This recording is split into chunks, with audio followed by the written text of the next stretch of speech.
On and popping. Shalom. First and foremost, we give all praise and glory to Yahweh, Ba'ashem, Yahushua, Ba'ashem, Kakadash. and the honors to the apostles of Jim S. Ruel. Shalom to the faithful men as always continue doing the work of the Lord. Alright, so Jim S. Columbus, Ohio. Sunday class and the Bible series, continuing that. Lord willing, so today's gonna be the book of Jeremiah, and cause last time was the book of Isaiah. So real quick, I'm gonna bridge them too, so we can set the scene. And because let me see, the last king that was in the book of Isaiah that was done pretty much was Hezekiah, King Hezekiah, and then we're gonna have two more kings until we get to King Josiah, which is in the book of Jeremiah. So pretty much Isaiah and the book of Jeremiah, it happened, well, Isaiah passed like 50 to 60 years before Jeremiah came on the scene.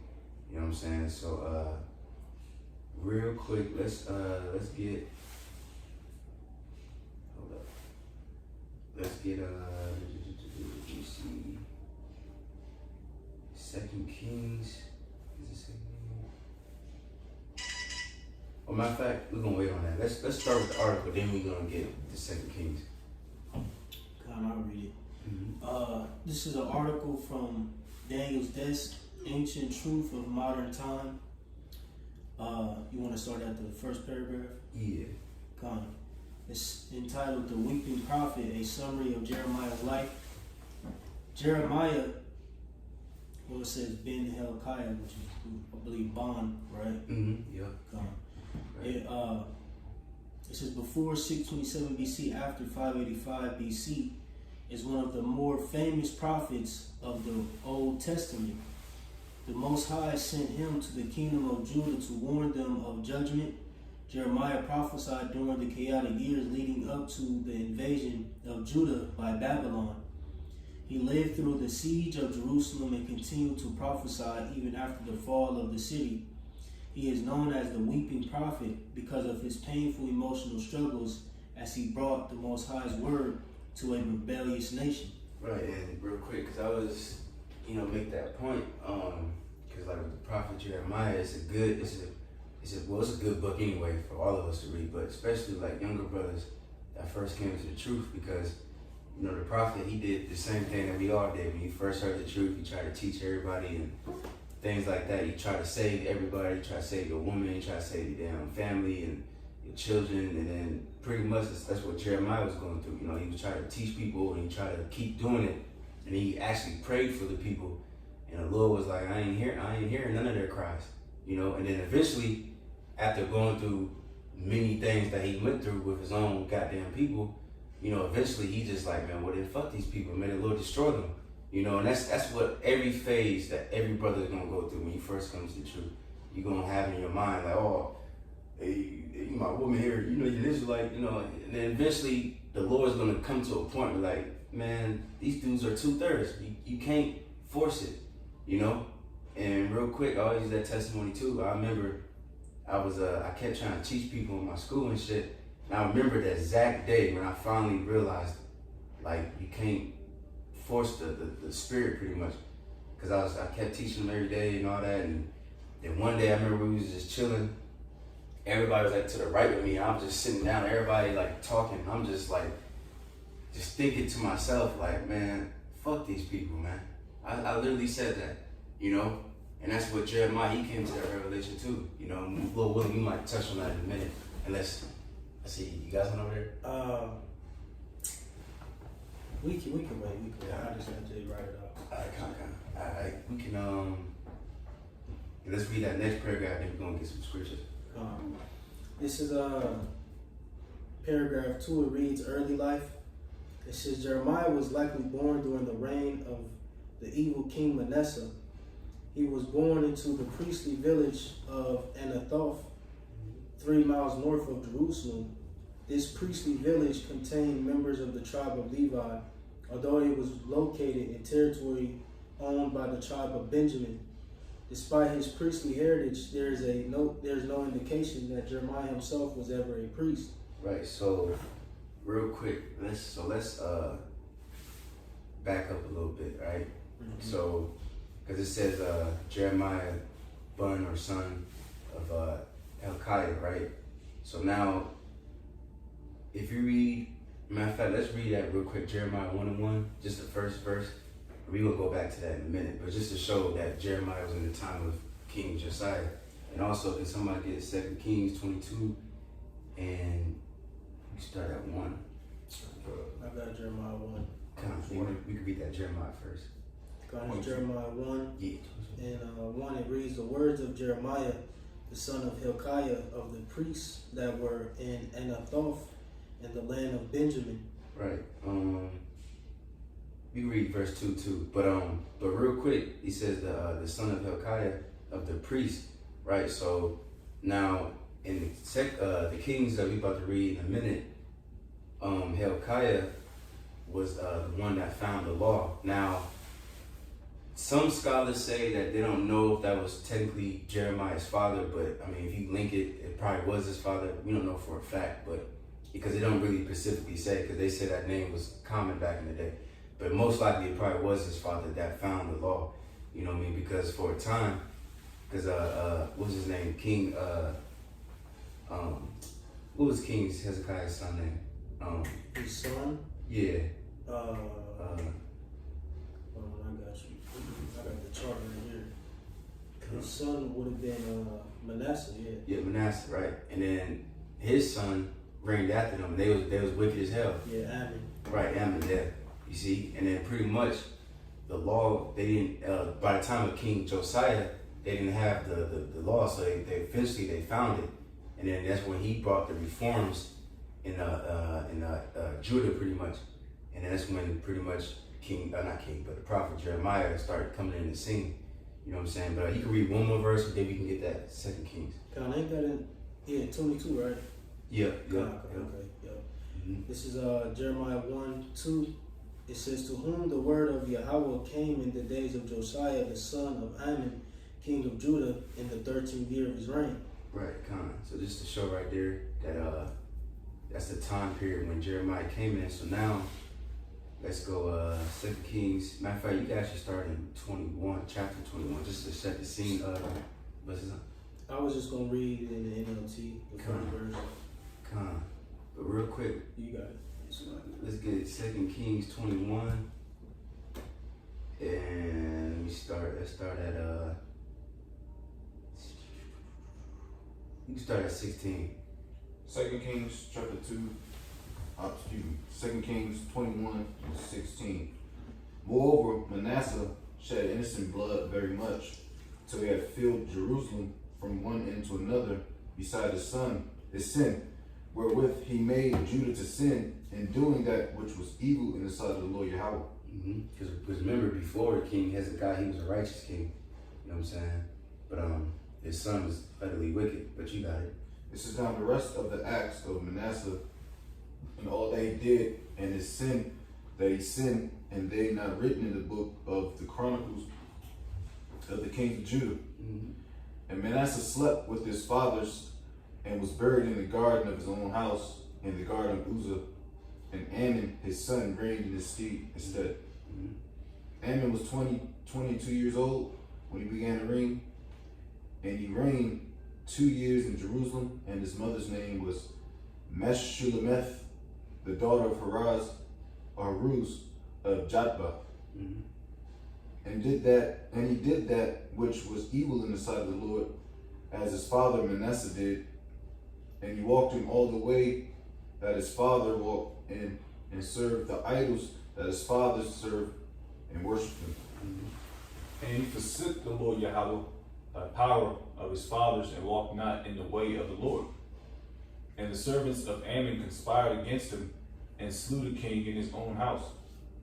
And the people of the land slew all of them that had conspired against King Ammon. And the people of the land made Josiah, his son, king in his stead.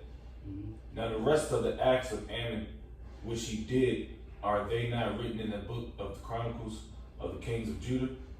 And he was buried in the sepulchre in the garden of Uzzah, and Josiah, his son, reigned in his stead. Right, so yeah, let's get a little backstory, you know what I'm saying? Now, is everything's bridging together.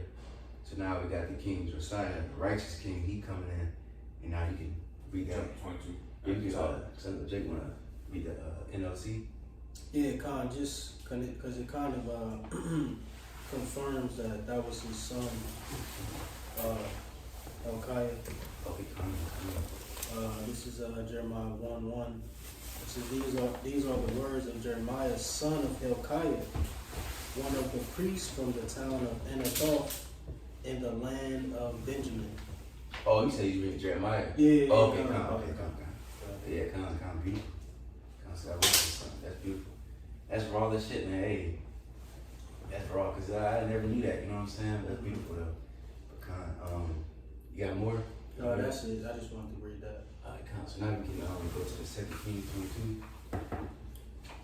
22. 2 Kings chapter 22 at the top.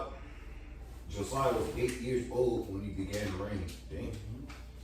And he reigned 31 years in Jerusalem, and his mother's name was Jedidah, the daughter of Adaiah of Bozkath. And he did that which was right in the sight of the Lord, and walked in all the way of King David's father,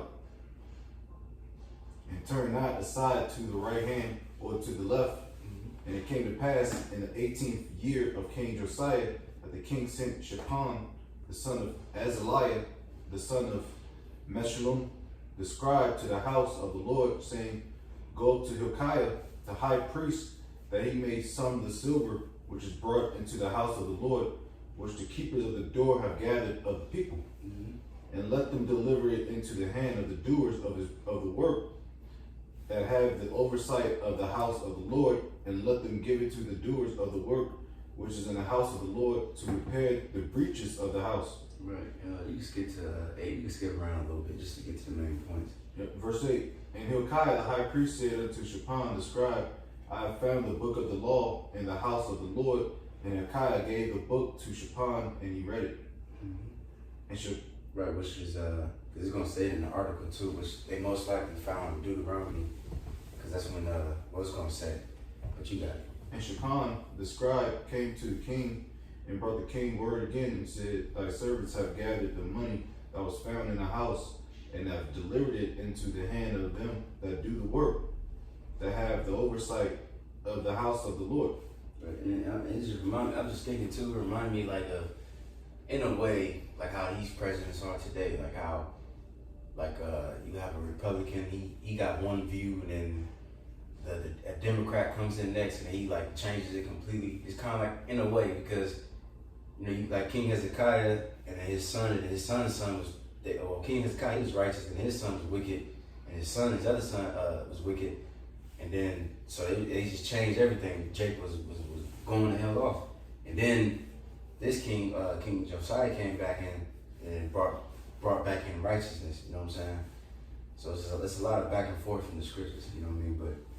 But you got it.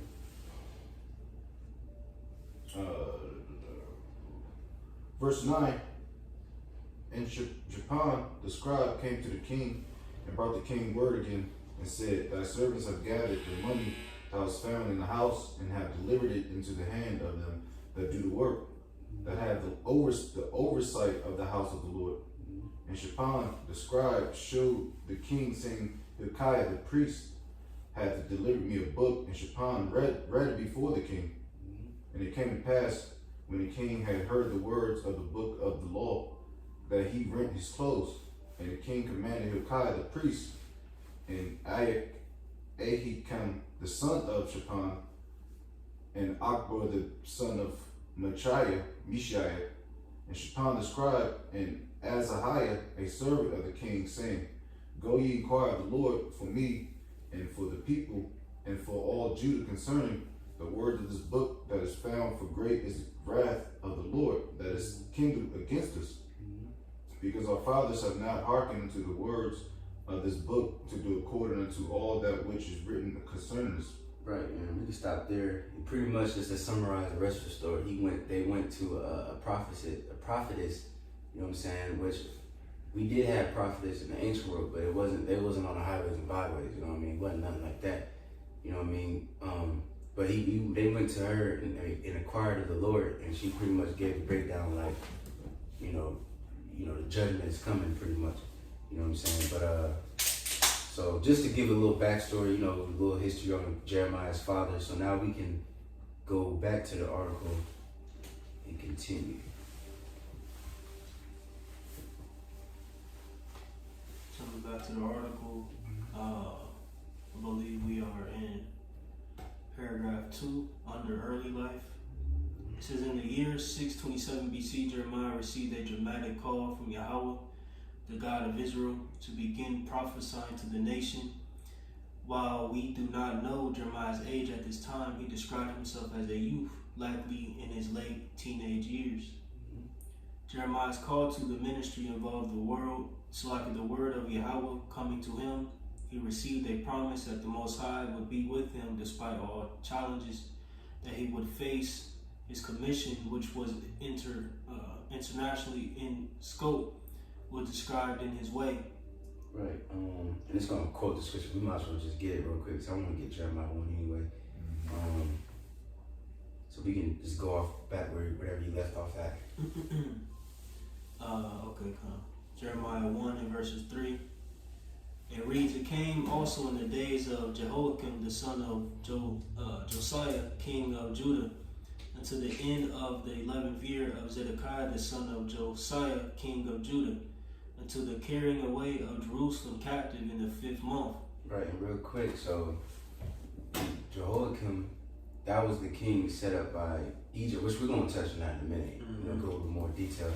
That's very important, because you're going to see how the power got switched from in Judah, from obviously from Judah to Egypt, because they became a vassal to Egypt first, and then eventually Babylon. You know what I'm saying? Read about that book in book of Esther? No. What's going on? Oh, the kings? No. I'm talking about the kingdom and that you're just talking about. And if I'm not mistaken, that's where, because you know Isaiah like 30 and 31 is like manifold, you know, with prophecy. Because even before that, Jake became vassals to Egypt. That's why he said, "Woe unto you that go down to Egypt for help." Yeah. You know, because Jake was they was looking for refuge from Egypt, dealing with the wars. You know, at that time. You know. Yeah. And they carried all the way through up until we got was taken captive to the Egyptians. I mean, not the Egyptians, the Babylonians. You know, just for some history. Because that's the spirit I was going into that history. But continuing on, it says, it came also in the days of Jehoiakim, the son of Josiah, king of Judah, unto the end of the 11th year of Zedekiah, the son of Josiah, king of Judah, unto the carrying away of Jerusalem captive in the 5th month.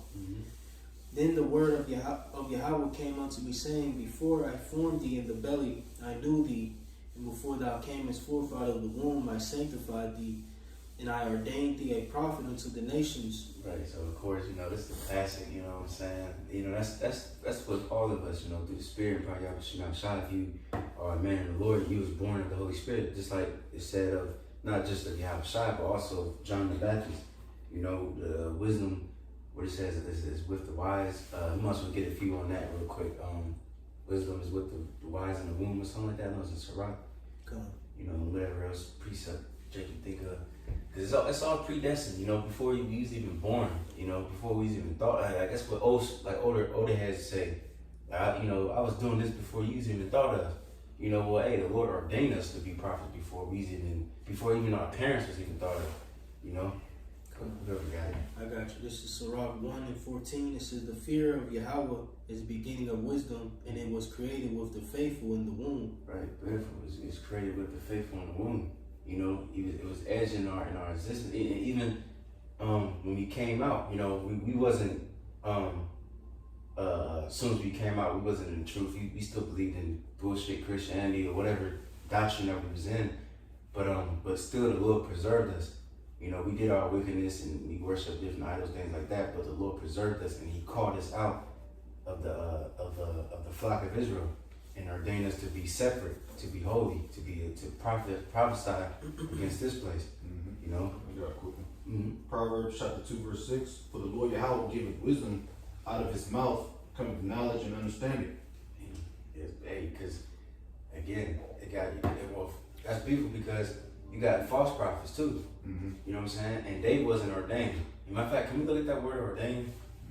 Because you know what I'm saying, they wasn't ordained. This wisdom that we have, it has to be given from Yahweh. If it's not, then you can't buy it. You can't study enough for it. Because there's a lot of people out there too that are really diligent and study, and they actually know some shit, but still they don't have the Holy Spirit. Because that's what you need, the Holy Spirit to understand, to truly understand the scriptures. 100%. Can I finish yeah. verse 7? Verse 7. He layeth up sound wisdom for the righteous. He is a buckler to them that walk uprightly. Like just referring back to what the Taquan said. He said there are false prophets out there that's feeding you some bullshit, you know? And people listen to it because they, like I said, they don't have the Rakak Dash, the spirit. Mm-hmm. So I got one. Luke 170, just to back up the point concerning, the prophets were sealed, long ago. This is Luke 170 says, as he spake by the mouth of his holy prophets, which have been since the world began. Mm-hmm. So Jacob was ordained even prior to being in the womb, really. You know what I'm saying? Since the beginning of time. When the Lord, started creating, he had his prophets set up.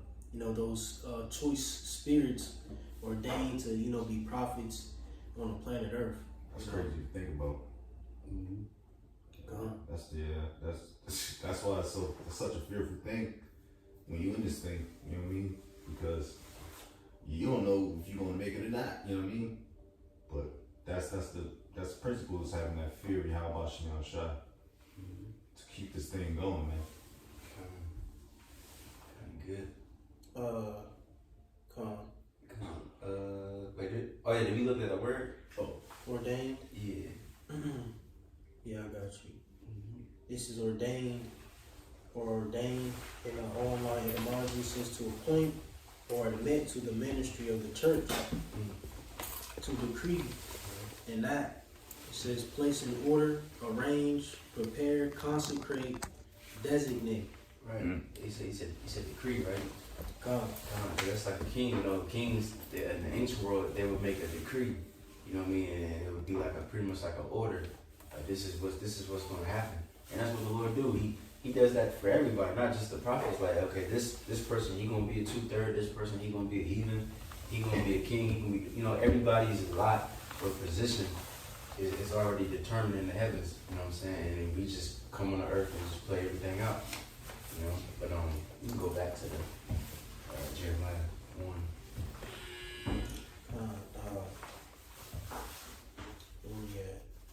Also too, one more point, and just other little examples. If you read like Samson, how like when the angel went to the parents and he told them that this is what he gonna do when he goes over there, he gonna deliver. Yahushua is another example. So on and so forth. The angel will like, your son's gonna do this and that. Just for another example that everybody's predestined. You know what I'm saying? But you got. I got one more example. Mm-hmm. They said the same thing about concerning John in Luke 1 as well. If I jump down to verse 76, or I'm gonna start at 75. It says, "In holiness and righteousness before Him all the days."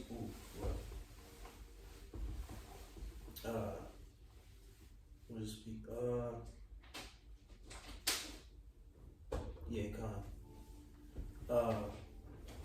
Verse 76. Or so like, let me jump up a little bit.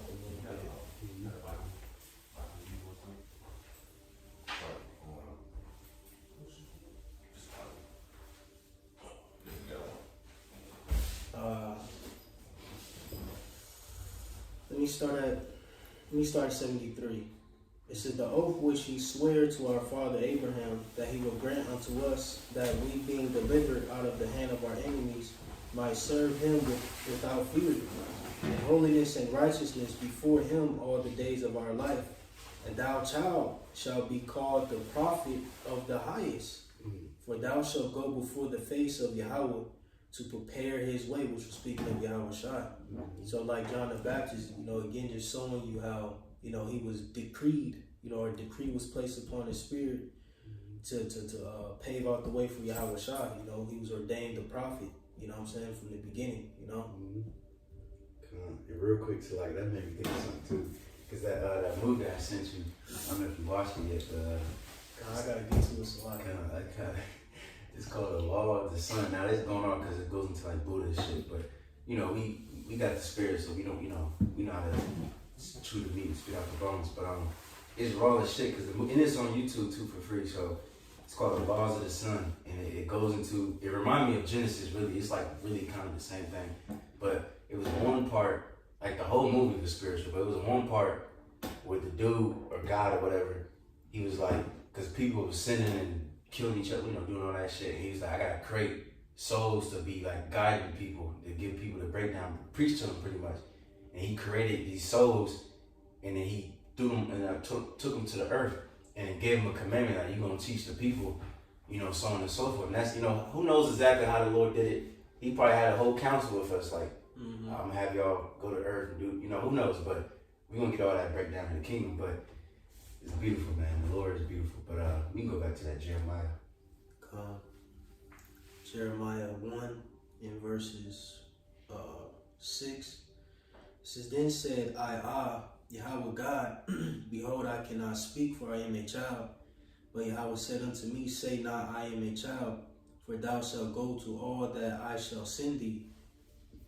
And whatsoever I command thee, thou shalt speak. Right, so it's two things, what I'm saying? He said, I'm a child, right? And even King Solomon said the same thing when he became king.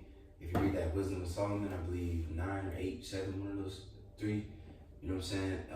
And he became a king at the age of 20. But he was praying to the Lord, like, I'm a child, I don't know how to, that's why he prayed. That's one of his famous prayers, give me understanding so I can judge your people and know right from wrong.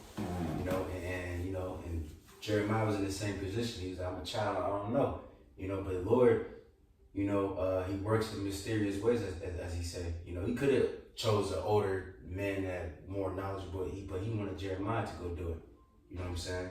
And also he said, whatsoever I command thee, thou shalt speak. That's another thing that's very, very important with this doctrine. You can't teach what we want to teach, our opinion and all that bullshit. We gotta teach the word as you're supposed to teach. He said the same thing to the prophet Ezekiel. He said, I'm gonna put my words into your mouth. But you got it. It reads in verses 8, Be not afraid of their faces, for I am with thee to deliver thee, said Yahweh.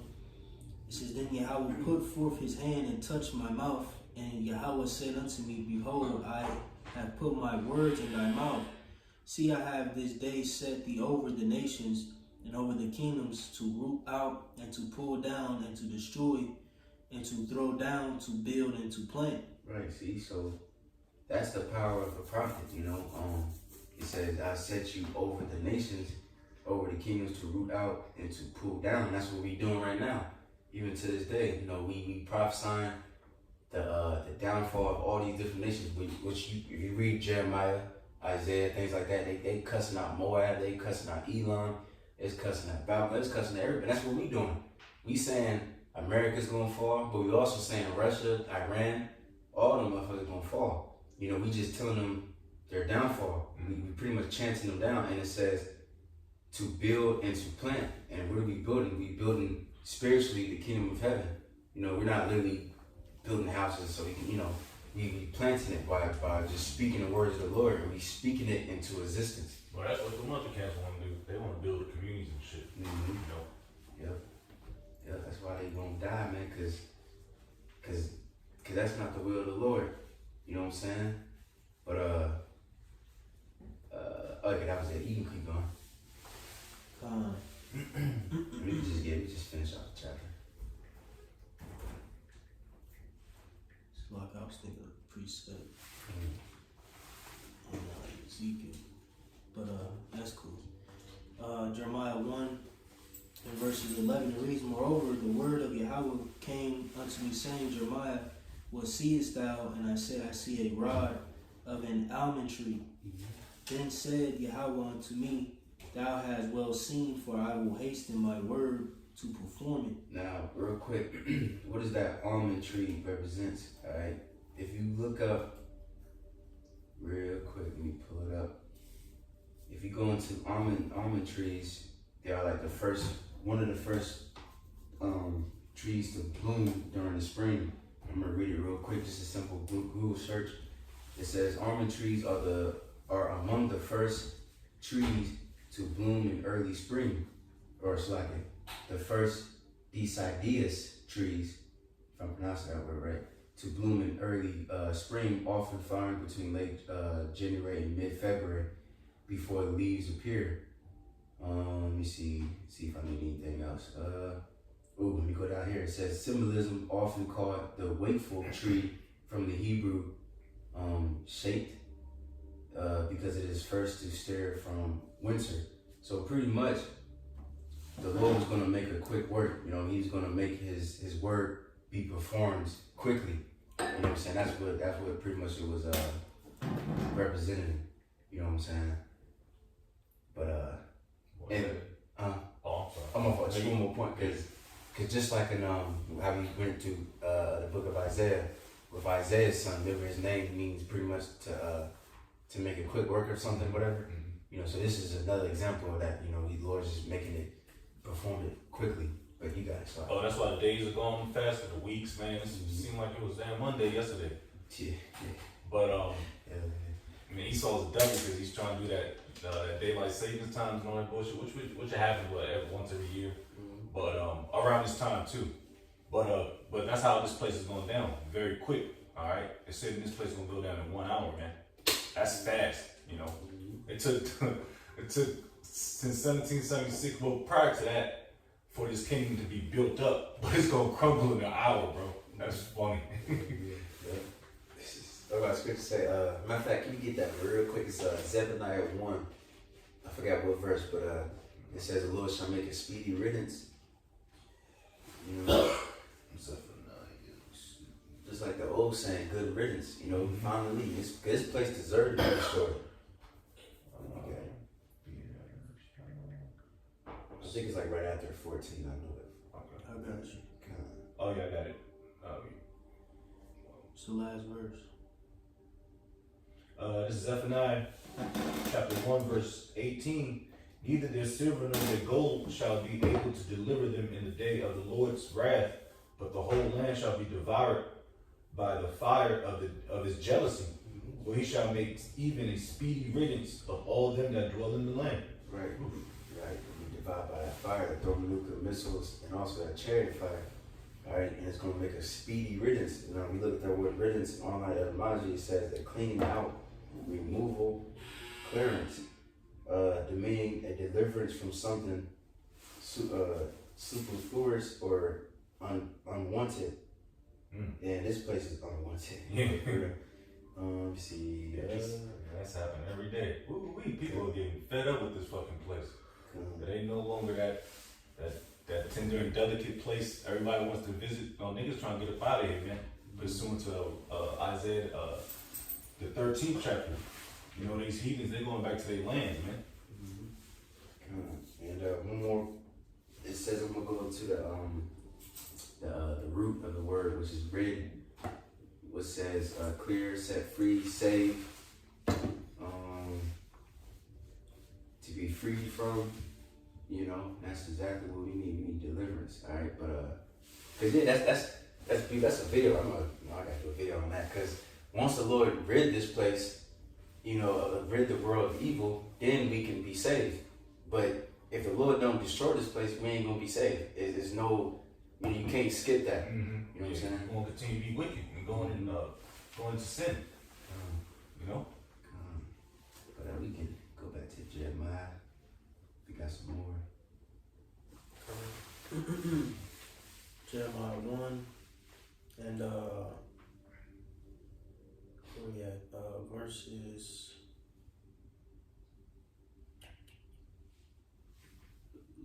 I think that's 13. 13. Jeremiah 1:13, it says, and the word of Yahweh came unto me the second time, saying, what seest thou? And I said, I see a sea thing hot, and the face thereof is toward the north. Then Yahweh said unto me, out of the north an evil shall break forth upon all the inhabitants of the land. For lo, I will call all the families of the kingdoms of the north, saith Yahweh, and they shall come, and they shall set everyone his throne at the entering of the gates of Jerusalem, and against all the walls thereof round about, against all the cities of Judah. And I will utter my judgments against them, touching all their wickedness, who have forsaken me, and have burned incense unto other gods, and worshipped the works of their own hands. Like we're gonna see, Babylon came, you know what I'm saying, and pretty much fuck Jacob for their wickedness. You know what I'm saying? But you got a few more. We can close it, finish that out. Verse 17, it says, thou therefore gird up thy loins and arise and speak unto them all that I command thee. Be not dismayed at their faces, lest I confound thee before them. Right, and that's an important thing to know when you're out in the highways and byways. Don't be afraid of these people. You know what I mean? If you are, then the Lord will confound you, will embarrass you. You know what I mean? In front of them. You know what I mean? He will. You know, when you're out there teaching, you gotta speak with confidence, authority. You know, with faith. You know, or if not, then they're gonna see that, and they might attack you, or they might just talk shit and prove you wrong or something like that. Like, nah, we got the truth. It's not being proud or nothing. You know, we got the truth, and we teaching these people. They ain't teaching us. You know what I'm saying? We ain't afraid of little stupid ass young nigga or Esau. We don't care. You know, we gonna prophesy exactly what the Lord told us, even if it is very uncomfortable, because it's very uncomfortable for a lot of these people, because we point out their wickedness, especially Esau. You know, he wants us dead, man. You know, but you got it. Jeremiah 1:18, it says, behold, I have made thee this day a defense city, and an iron pillar, and brazen walls against the whole land, against the kings of Judah, against the princes thereof, against the priests thereof, and against the people of the land. And they shall fight against thee, but they shall not prevail against thee, for I am with thee, saith Yahweh, deliver thee. It's like Yahweh to deliver thee. Right, so this is just, Jeremiah, when he began his calling, you know what I mean? But he said what? That they gonna fight against you but not prevail. Can we get real quick, the gates of hell should not prevail against you, Peter, upon his rock. You know, because that war is coming, like I said earlier, we had prophesying against these people, and they hate it. Esau, specifically too, he gnashing upon his teeth, wanting to really wipe us out. But the Lord is going to protect us. He ain't going to prevail against us, You got it. Matthew 16:18 says, and I say also unto thee that thou art Peter, and upon this rock I will build my church, and the gates of hell shall not prevail against it. Right, the gates of hell shall not prevail against this church. We're gonna have the victory at the end. They're gonna try to round us up and chop our heads off, and they're gonna get certain brothers, but the Lord's gonna lift up a standard and deliver us. And then He's gonna give us the neck of our enemies. Got a quick one? Real quick. Psalms 91, at the top. He that dwelleth in the secret place of the Most High shall abide under the shadow of the Almighty. I will say of the Lord, He is my refuge and my fortress, my power, in Him will I trust. I don't want to keep going, but surely He shall deliver thee from the snare of the fowler and the noisome pestilence. All right, that says destruction that's about to come up. Esau's wrath that's read about in Revelation 12 chapter. He's going to get his choice men up out of that. Even if we have to fucking get our heads chopped off. Let me see. When you go back to the article, you can skip that scripture because we already read that. You just read the right under that Jeremiah 1:10. Jeremiah 1. What's the like? Okay, you said right under that? Yeah. Okay. Again, under early life, we in the fourth paragraph. It reads, says, this was confirmed by two visions Jeremiah saw an almond branch which through a play on Hebrew words indicated that the Most High was about to fulfill his word. He also saw a kettle of boiling liquid tilting dangerously on the side and leaning toward the south, an indication of the coming of Babylonian destruction that would descend on the kingdom of Judah from the north. Josiah was king at this time, and he can assume that Jeremiah quickly involved himself in the reforms that Josiah was organizing. This included in 622 BC, the finding of the lost book of the law, likely the book of Deuteronomy, in the temple complex. See 2 Kings 22 and 8. And real quick, just to get that word, reforms is intentional changes designed to improve a system, law, organization, or behavior by removing faults, abuses, or errors. They did that when they, found the law, which we already went through. But you got it. It says societal opposition. It says despite Joash's attempts to reform the people from pagan worship, Jeremiah's ministry was marked by opposition. Josiah himself was killed in battle in 609 BC. From that point on, Jeremiah faced both cultural and royal opposition that steadily intensified. Right, so real quick, because we already went through this history a little bit when we was going through the Kings and Chronicles and things like that, but let's touch on it again just so we can see what's going on during the time of the book of Jeremiah. So real quick, we can just, I think it's 2 Chronicles 36, but first, let's read, I put an article in the Telegram, you see. It's the last one I put, the Battle of Megiddo.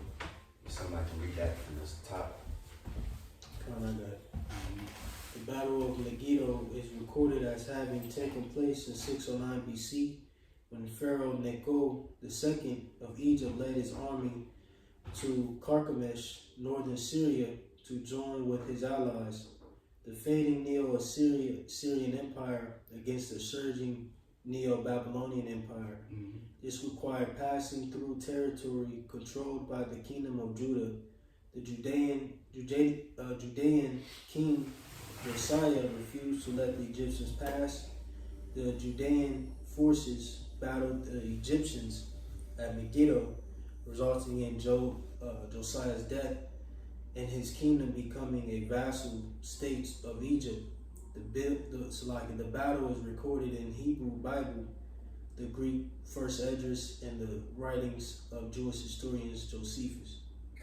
So this is a very important battle because, like I said, that's when pretty much, because Egypt was going to try to help the Assyrians because they starting to losing their power now. Because the book before is the book of Isaiah. That's when the Assyrians, they was on top. And now during this time they starting to lose their power, and then Babylon is starting to become the world power at this time. You know what I'm saying? And so the Egyptians try to go help them. They have to go through the land, and Josiah tried to stop him. And then he ended up getting killed. And then the Pharaoh king made his son a vassal king and made them tributaries, you know what I'm saying? And what's it called? Eventually after that, you know what I'm saying, they still end up losing, you know what I mean? Because Babylon, which we're gonna touch on that too, but Babylon, that was prophesied in Jeremiah 46, how Babylon pretty much destroyed Egypt. And then that's when really the Assyrians really lost their power, in that area, on that whole area, the Levant area where Israel and Lebanon and all that shit is at, you know what I'm saying? But let me see, what did I call it? That's right? History. Okay, Just so Jake know where this account is at. This is First Esdras 1, and this pretty much taps into a lot of the works of Josiah. Him getting things in order, reestablishing the Passover, so on and so forth. But it also mentions the war and his death in this passage. And I'll just read a little bit. It says, First Esdras 1 and 25. It reads, it says, "Now after all these acts of Josiah, it came to pass that Pharaoh, the king of Egypt, came to raise war at Carchemish upon Euphrates, And Josiah went out against him.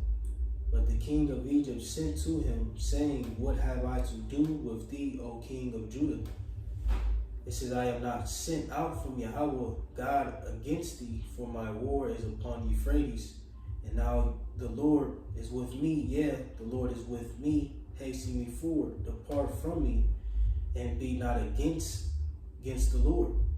Howbeit Josiah did not turn back his chariot from him, but undertook to fight with him, not regarding the words of the prophet Jeremiah spoken by the mouth of Yahweh, but joined battle with him in the plain of Megiddo. And the princes came against Josiah. Then said the king unto his servant, Carry me away out of the battle, for I am very weak. And immediately his servants took him away out of the battle. Then got he up upon his second chariot, and being brought back to Jerusalem, died, and was buried in his father's scepter.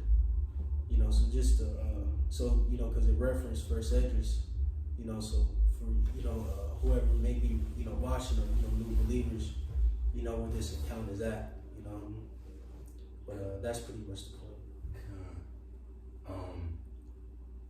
Let's get just because what you just read, did it mention the king after Josiah? I believe. Let me see.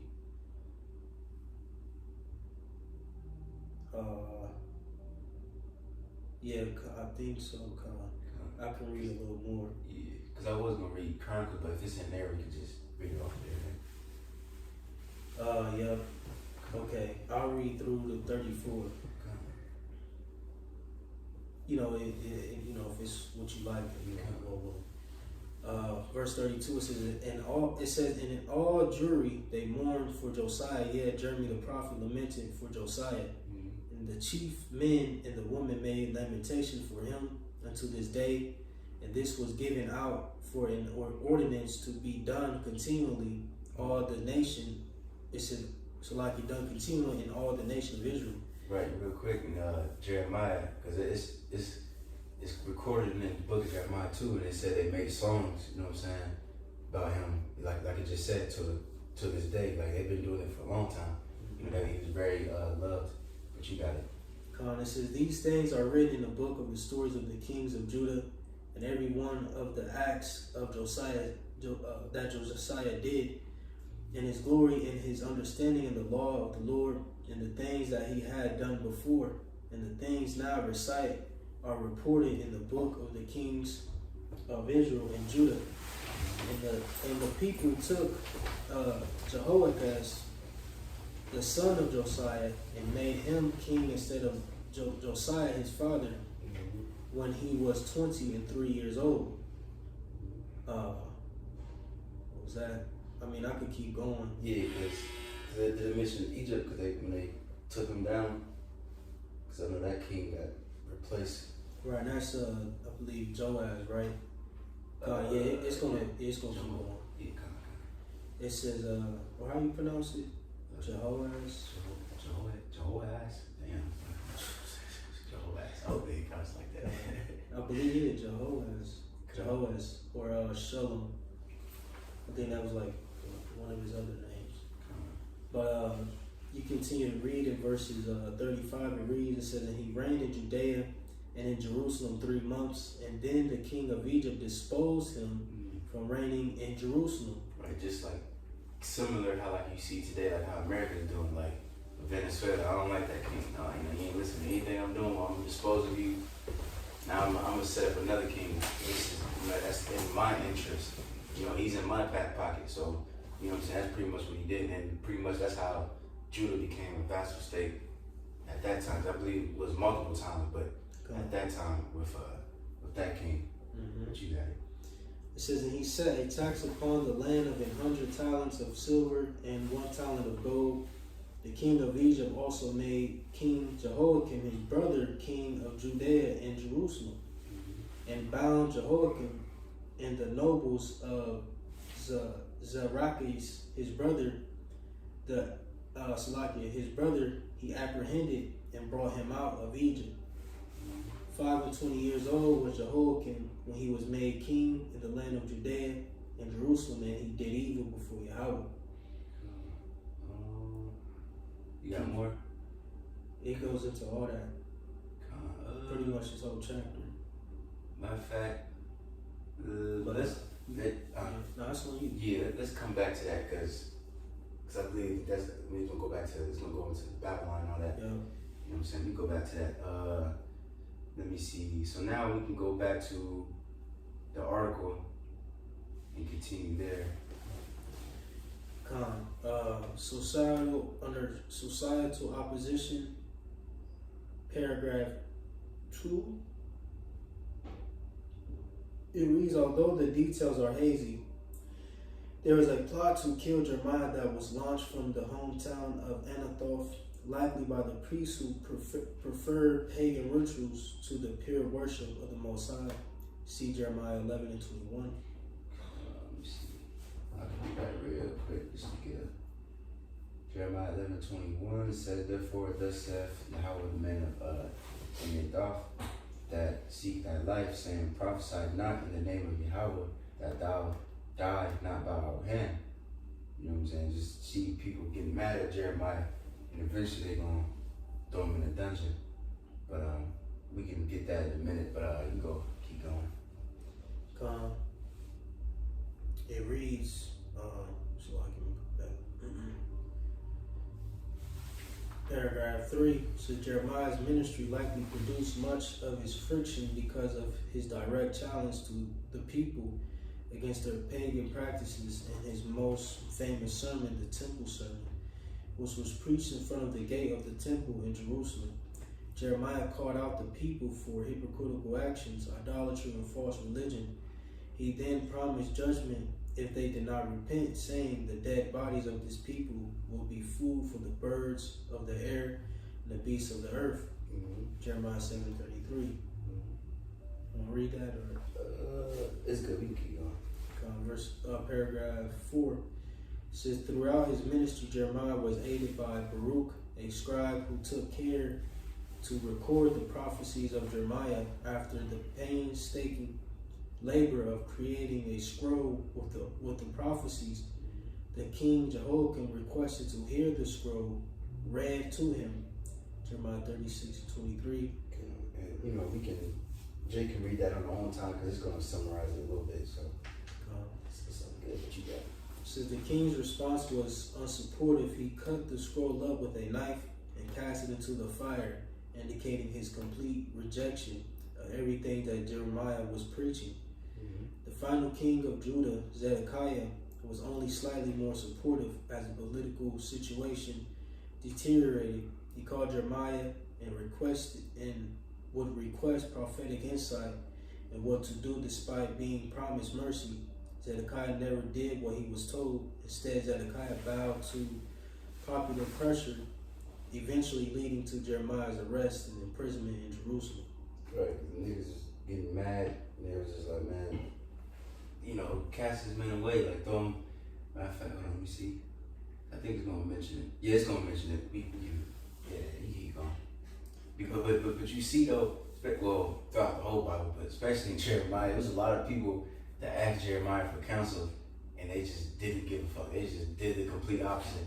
Even at the end, when Babylon already did it, well, what they did, you had niggas asking like, well, should we go to Egypt or should we not? And then Jeremiah was like, no, stay here. And then they just did it anyway. Like it's just niggas, man. It's just irritating, man. Right, like even dealing with Zedekiah, you know what I'm saying?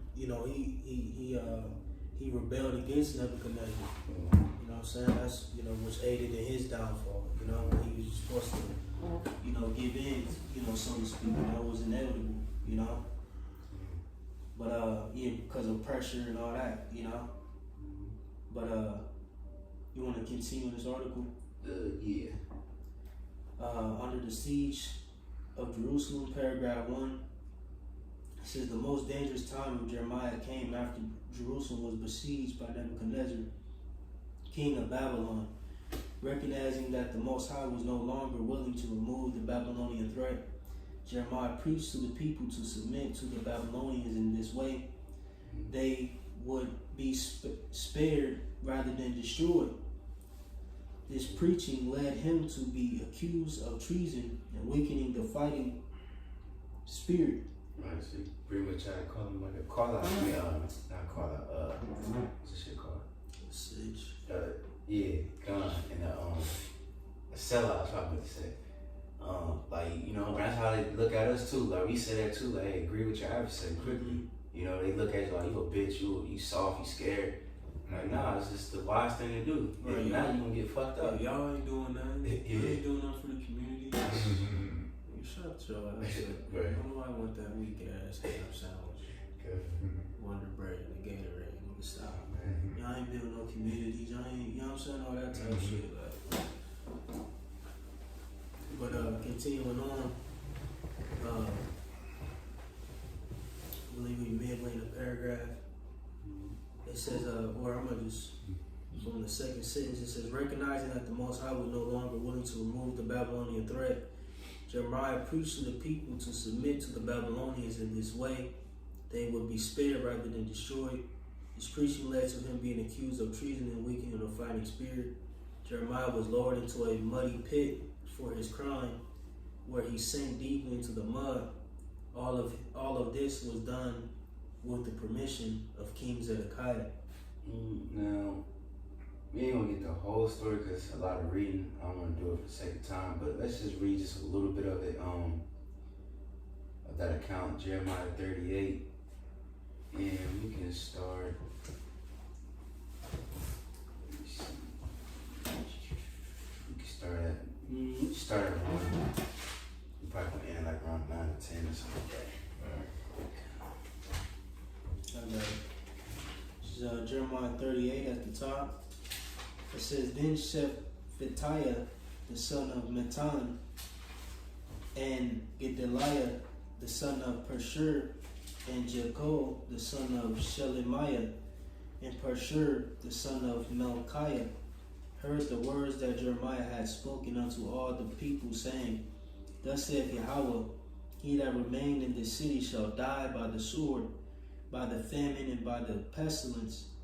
But he that goeth forth to the Chaldeans shall live, for he shall have his life for a prey, and shall live. Mm-hmm. Right now, that's what happened. Mm-hmm. Like when you go into like the first 3 besiegings, they all lived. Mm-hmm. You know what I'm saying? They, Right. But you know when he was the chief of the nation, Daniel and all them, Right. you know what I'm saying? They all lived. You know. Come on. It says, Ezekiel, you know, down the line. It says, verse 3, thus saith Yahweh, this city shall surely be given into the hand of the king of Babylon's army, which shall take it. Therefore the princes said unto the king, we beseech thee, let this man be put to death, for thus he weakeneth the hands of the men of war that remain in this city, in the hands of all the people, in speaking such words unto them. For this man seeketh not the welfare of this people, but the hurt. Right. You see that, you know, just linking it to today. Like for example, you got like that Marine nigga that just got his arm fucking broke. You know what I'm saying? He was over there protesting like, hey, don't do it. We ain't fighting for Israel. And then they like, oh, now you gotta get this nigga out of here, cause they want what's shit called patriotic type of spirit back, so people can fight their war. And that's how these niggas was. 2/3 niggas just acting just like heathen. They wanted niggas to be, nah, fuck that. We gonna fight for our land. But the prophet Jeremiah, was the word came to him, he said, no, don't do it. You know, but hey, of course niggas didn't listen. They got fucked up for it. You see, but you get a little bit more. Verse 5, it says, then Zedekiah the king said, behold, he is in your hand, for the king is not he that can do anything against you. Mm-hmm. Then took they Jeremiah and cast him into the dungeon of Melchiah the son of Hamelech, that was in the court of the prison. And they let down Jeremiah with cords, and in the dungeon there was no water but myrrh. So Jeremiah sunk in the myrrh. Right. You Some know, fuck shit, man. right through. That shit crazy. But we could read, but it's gonna summarize it anyway, so we can just go back to the article. You know what I'm saying? But yeah, that shit, I can just imagine how he just, you know what I mean, just sinking slowly and shit, man. That shit, damn, that probably stunk in there, and this is a hard condition that he's going through. Imagine if Jake going through that shit. You think when some of us get locked up, we gonna be in the best fucking prison? Nah, we're gonna be in some horrible conditions. But Lil Willie, we gotta endure that. And endure so I can feel like I was saying it wrong. But yeah, and the Lord eventually delivered him out of that. But you got it. Mm-hmm. Going back to the article.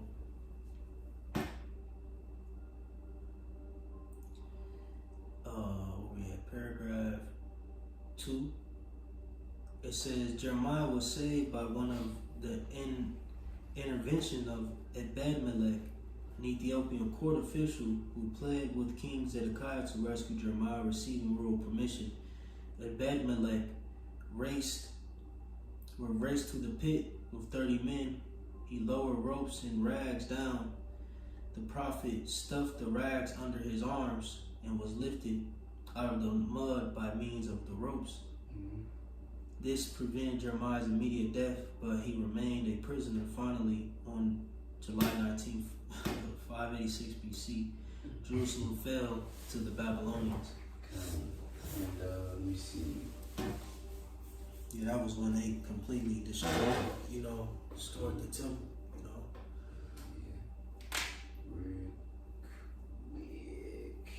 I just want to get the quick account real quick of Babylon. Somebody can find that before I do. Just going into how Babylon received it and all that.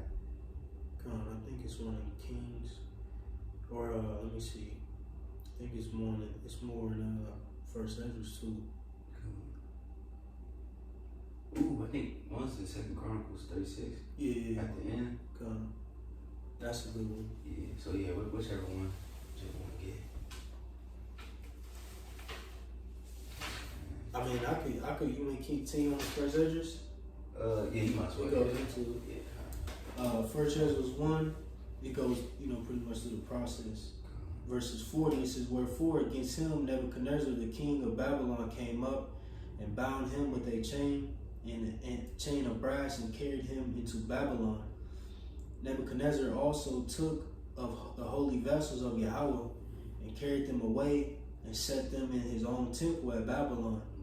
But those things that are recorded of him and his uncleanness and impiety are written in the chronicles of the kings. Let's see. We could go to Chronicles, I guess. You kind of,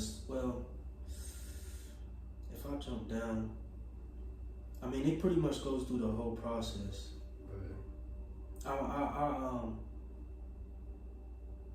Did you want to get to the point pretty much?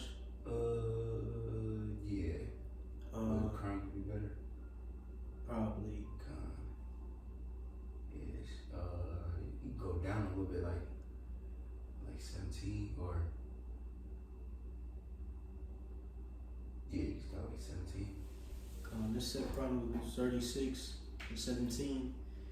It says, therefore he brought upon them the king of the Chaldees, who slew their young men with the sword in the house of their sanctuary, had no compassion upon young man, or maid, old man, or him that stooped for age. He gave them all into his hand, and all the vessels of the Most High, great and small, and the treasures of the house of Yahweh, and the treasures of the kings and of his princes. All these he brought to Babylon, and they burnt the house of the Most High, and brake down the wall of Jerusalem, and burnt all their palaces therefore with fire, and destroyed all the goodly vessels thereof. Right. So Jake was just completely destroyed. You know what I mean? We had no power, because then I don't know if it's gonna mention it, because it just left the poor of the land. You know what I'm saying? But you got it. Verse 20 says, and them that had escaped from the sword carried he away to Babylon, where they were servants to him and his sons until the reign of the kingdom of Persia. Like you said, men honorable mentions like Daniel, and what was it? Ezekiel, Come. so on and so forth. You know what I'm saying? But you got it. But Jeremiah, him himself, you know, he was, which I think they're gonna mention in the article, but he was offered to go, but he decided to stay in Judah or Jerusalem. You know what I'm saying? But you got it. Come. Yeah, Azariah, Mm-hmm. Hananiah, you know, Mm-hmm. 3 holy children, so to speak. I feel like when there's somebody, Shadrach, Meshach. Meshach, and Abednego. when there's somebody else though, like a prophet or somebody out there. No, I might be. We might have got them all then. Ezekiel, Yeah. just some main figures. You got it. I think they say, hold on. I think they say.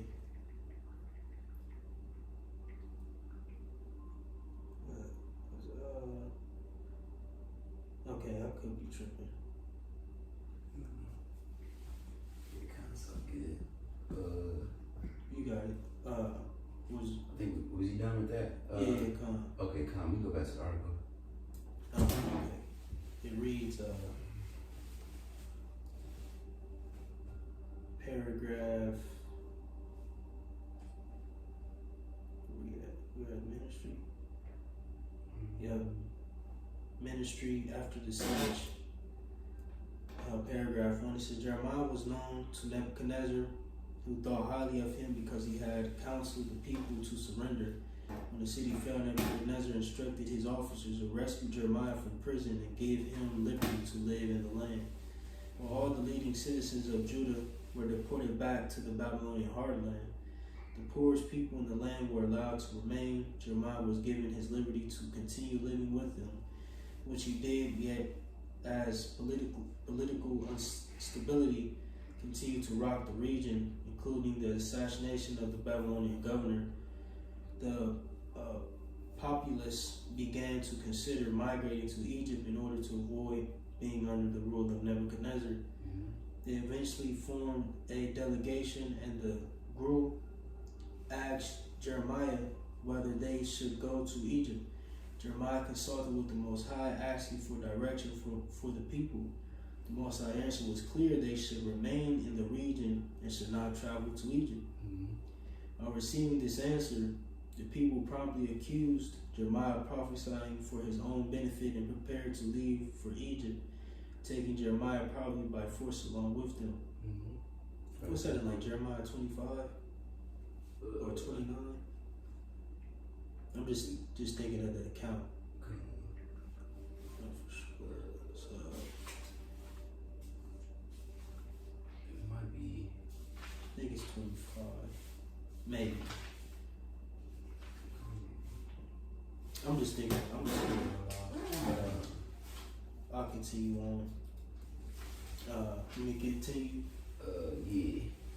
Paragraph 3 says, while Jeremiah's writings were meticulously recorded by the scribe Baruch, who ended up rewriting the scroll that was burned by the king, nothing else is known of the prophet. He likely lived in Egypt until his death.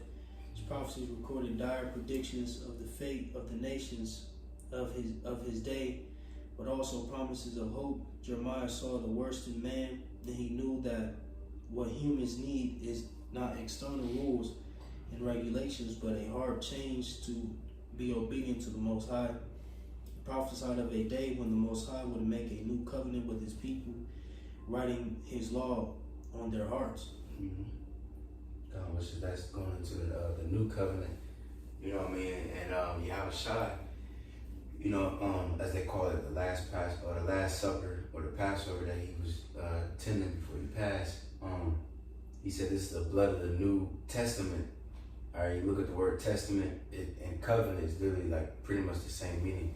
You know what I mean? So he said this is the blood for the New Testament, New Covenant, which is shed for many. And if you read Jeremiah, which is also written in the book of Hebrews, it said the new covenant is for Israel and Judah. So that's why a lot of Christians, they like to say, oh, the New Testament, that's when God changed his mind, all that. No, the New Testament is a new covenant, which is for Israel, not for all nations. He said, I changed not. Mm-hmm. And then, just for reference, I believe it's the 43rd chapter when he went to Egypt. Yeah. You want to read something? Or? Nah, just you know, so whoever watching knows. Last paragraph says hundreds of years later, the writer of the New Testament the writer of the New Testament book of Hebrews will pick up this theme, referring to the promises of Jeremiah in Hebrews 10:16-17. The New Testament sees the coming of Yahushua, the Messiah, in this period where these prophecies began to become to fruition. The Most High instituted a new covenant based on the blood of Yahushua. Through the process of being born again, people receive hearts that have the Most High law written on them.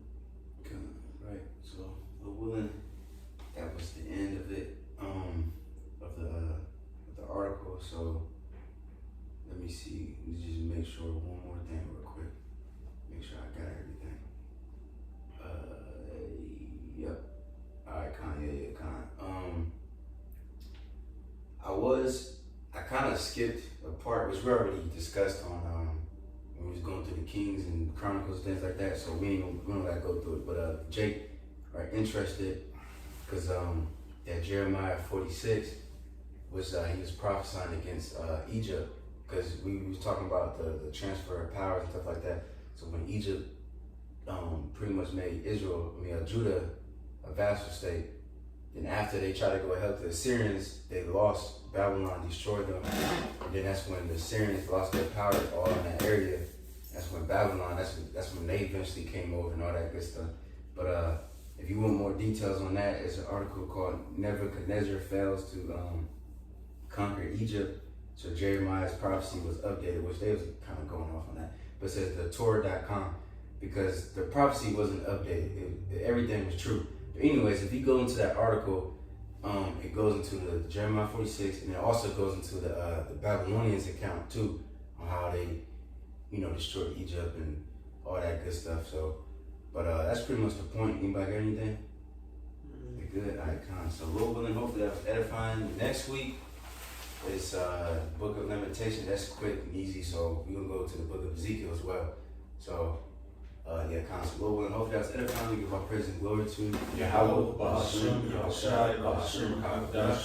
We're going to the Apostle, do Mr. Luel, and show on to the faithful next to the Lord.